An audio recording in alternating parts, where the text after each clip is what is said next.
Hello, I'm Ben Percy. Welcome to the world of Red Moon.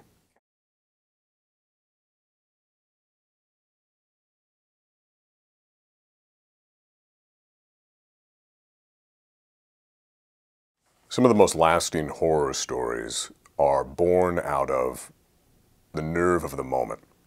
If you think about the way that Dracula connects to Victorian prudishness, or the way that Frankenstein connects to the Industrial Revolution, or the way that Invasion of the Body Snatchers is so connected to the Red Scare, or the way that the Dead Zone is born out of the Cold War.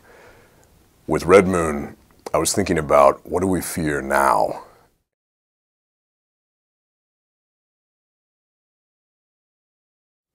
Well, I grew up on genre, and sometimes I was obsessed with books that had cowboys on the cover, sometimes with robots on the cover. For a long time, if there was a dragon or a sword on the cover, it got the thumbs up. But horror has always been my most lasting love.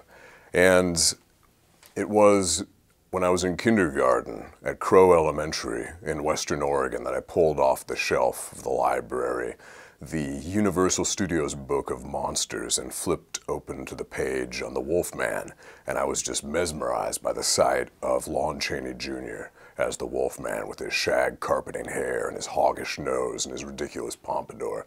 And later that night, I did not sleep. I wailed for my parents. But the very next day, I went back to the library and pulled the book off the shelf again. I have, in my possession, I discovered, because I recently moved, an old paper I wrote in 6th grade. The title is Werewolves, with an exclamation mark. And there are a number of ridiculous illustrations in this so-called research paper, and it even ends with a kind of ceremony in which I attempted to make myself into a werewolf.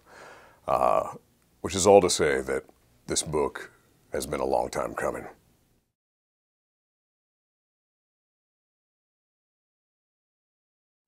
My hope is that I'm holding up a mirror to reality, and it's a mirror with a crack running through it, so that there's no one reflection. Some people might see parallels to the Bush administration, to Iraq, to Afghanistan. Some people might talk about Israel. Some people might talk about AIDS. Ultimately, it's about xenophobia, the other.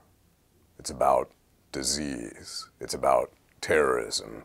And I hope that the characters become alive enough that they don't simply seem like puppets that are trying to relay some sort of editorial message, but instead transcending and creating a more universal story that everyone can relate to.